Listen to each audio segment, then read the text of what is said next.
Stand of class 4 बच्चा, आज हम हिंदी व्याकरण पढ़ेंगे, जिसमें आज हम आपका पार्ट जो है ये चैप्टर आपका 17 है। ओके स्टूडेंट, ये एक है अनुच्छेद लेखन है। तो आइए हम देखते हैं। अनुच्छेद का अर्थ है निबंध का छोटा रूप। क्या होता है? निबंध का छोटा रूप जो होता है उसे हम क्या कहते हैं? अनुच्छेद लेखन। अनुच्छेद एक ऐसी माला होती है जिसके फूल वाक्य होते हैं। क्या है? यह एक ऐसी माला है जिसके फूल वाक्य होते हैं, यानी पूरा। ये वाक्य रूपी फूल मिलकर एक माला रूपी अनुच्छेद का निर्माण करते हैं। क्या है? यहाँ पे फूल किसे कहा गया है? तो यहाँ पे एक फूल को क्या गया? एक माला रूपी अनुच्छेद का निर्माण करते हैं। यानी एक फूल को अगर हम लेते हैं तो वो क्या होता है? माला के रूप में हम उसे बना सकते हैं ना। तो उसी तरह इसको उदाहरण के जरिए इसको समझाया गया है। बच्चों, निबंध में जो बातें विस्तार में लिखी जाती है, अनुच्छेद में उन्हीं बातों का निचोड़ यानी सार लगभग 80 से 100 शब्दों में लिखा जाता है। क्या है? निबंध में जो हम लिखते हैं इसको बहुत ज़्यादा लंबा लिखते हैं, तो इसमें हम क्या करते हैं? वही चीज़ को हम थोड़ा छोटा में लिखते हैं और अच्छा लिखते हैं। इसके शब्द लगभग 80 से 100 शब्द लिखे जाते हैं। अब अनुच्छेद लिखते समय निम्नलिखित बिंदुओं का ध्यान रखना चाहिए। क्या क्या? देखिए, अनुच्छेद के वाक्य छोटे और प्रभावशाली होने चाहिए। क्या होना चाहिए? थोड़ा छोटा होना चाहिए और उससे जब कोई भी पढ़े तो वो उससे प्रभावित हो, यानी उसको अच्छा लगे।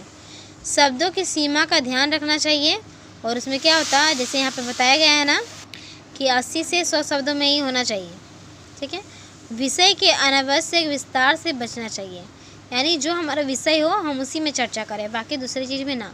अनुच्छेद को पढ़ने पर वह एक रूप दिखाई दे, बिखरा हुआ नहीं। और उसको अगर हम पढ़ें तो उसमें उससे ही रिलेटेड होना चाहिए, ताकि ना कि कोई बाहर का कुछ भी उसमें लिखना चाहिए। ठीक है। जो टॉपिक है हम उसी में उसको करेंगे। आरंभ करते समय भूमिका आदि ना बांधकर सीधे मुख्य विषय पर आ जाना चाहिए। ठीक है। यानी जब हम कोई भी निबंध लिखते हैं तो हम अब उसके बारे में जो है किसी दूसरे चीज़ को ना लिखकर डायरेक्ट जो टॉपिक है, जो उसका पॉइंट है, हम उसमें लिखें। अनुच्छेद लिखने से पूर्व विषय के प्रमुख बिंदुओं पर सही क्रम से विचार करें। क्या होता है? अब हम कोई चीज़ लिखेंगे तो उसका जो पॉइंट है, यानी जो उसमें सबसे अच्छा बिंदु है, हम उसको पहले अपने माइंड में फोकस करेंगे, फिर उसको हम लिखेंगे। अब उदाहरणार्थ, आपको हमारा विद्यालय पर अनुच्छेद लिखना है तो नीचे दिए गए बिंदुओं पर क्रम से लिखिए। अब यहाँ पे हमारा विद्यालय में कैसे हम लिखेंगे अनुच्छेद, तो आइए देखते हैं। पहला लिखना है आपको, आपके विद्यालय का नाम क्या है। ठीक है। फिर दूसरा है विद्यालय कहाँ पर है, यानी आपके विद्यालय जो है वो जगह का नाम क्या है। विद्यालय कौन सी कक्षा तक है, यानी स्टार्टिंग और लास्ट, कितने तक आपके स्कूल में कक्षाएं हैं। विद्यालय की इमारत कैसी है, यानी विद्यालय का जो है जो बनावट है वो कैसा है। खेल का मैदान कहाँ है, कैसा है। खेल का मैदान कहाँ है और वो कैसा है। विद्यालय में कितने कमरे हैं, वहाँ पे विद्यालय में अब कमरे भी तो है ना, तो कितने कमरे हैं टोटल मिलाकर। ठीक है।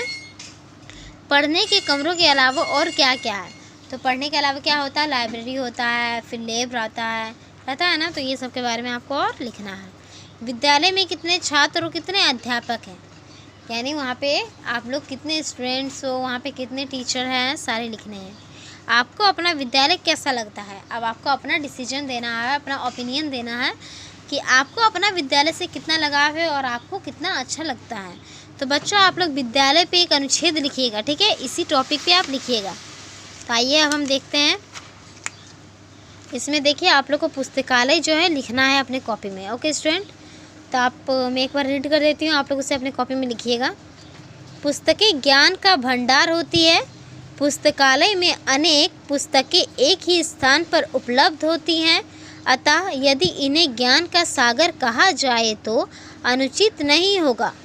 किसी भी विषय के संबंध में कुछ जानना हो तो पुस्तकालय की शरण ली जा सकती है, कॉमा। अब जानना हो के बाद भी कॉमा दीजिएगा, क्योंकि इतनी अधिक पुस्तकों को हम खरीद नहीं सकते। पुस्तकालय में जाकर हम अपने ज्ञान में निरंतर वृद्धि कर सकते हैं। प्रत्येक विद्यालय, कॉलेज आदि में पुस्तकालय होते हैं। पुस्तकालय में जाते समय हमें ध्यान रखना चाहिए कि पुस्तकों को गंदी ना करें। शांत रहकर व अच्छी ज्ञानवर्धक पुस्तकें पढ़कर समय का सदुपयोग करें। तथा पुस्तकालय के नियमों का पालन करें। जीवन में प्रगति के लिए पुस्तकालय बहुत उपयोगी होते हैं। तो बच्चों, ये आपका पुस्तकालय पर एक अनुच्छेद है, ठीक है, जो आप लोग को अपने कॉपी में लिखना है। तो आप लोग इसे लिख लीजिएगा। ये क्या होता है, पुस्तक जो है ज्ञान की भंडार होती है, और इसके जो है पुस्तकालय में अनेक पुस्तकें एक ही स्थान पर जो है रखे रहते हैं। पुस्तकालय में सब बुक रखे रहते हैं ना, और इन्हें हम क्या कहते हैं, ज्ञान का सागर भी अगर हम इसे कहें तो वो गलत नहीं होगा। और अगर हमको किसी भी विषय में अगर कुछ जानना है तो हम पुस्तकालय में जाकर वहाँ की पुस्तकों को हम पढ़कर अपना नॉलेज बढ़ा सकते हैं, क्योंकि अधिकतर किताबें ऐसी होती है जो हम खरीद नहीं सकते हैं, और पुस्तकालय में जो जाकर जो है अपने माइंड में ज्ञान को और डेवलप कर सकते हैं। और प्रत्येक स्कूल और कॉलेजों में क्या होती है, पुस्तकालय होती ही है।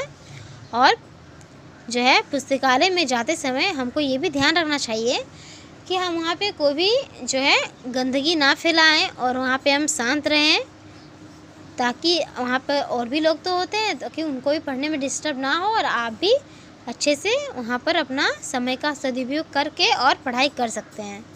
और वहाँ के नियमों का पालन करना होगा। और जीवन में प्रगति के लिए जो है पुस्तकालय बहुत ही उपयोगी होती है। वहाँ हम जाकर अपनी ज़रूरतों के हर चीज़ को जो हमें पढ़ना है वो हम वहाँ पे उस बुक को लेकर हम अपने नॉलेज को डेवलप कर सकते हैं। ओके स्टूडेंट, तो आप लोग इसे अपने कॉपी में लिख लीजिएगा, और आप लोग को अपने विद्यालय पर खुद से ही निबंध लिखना है। निबंध नहीं, ये एक अनुच्छेद लेखन है, तो आप इसमें अनुच्छेद लिखिएगा। ओके स्टूडेंट, तो आज के लिए बस इतना ही। अब नेक्स्ट वीडियो में मिलते हैं, तब तक के लिए बाय बाय।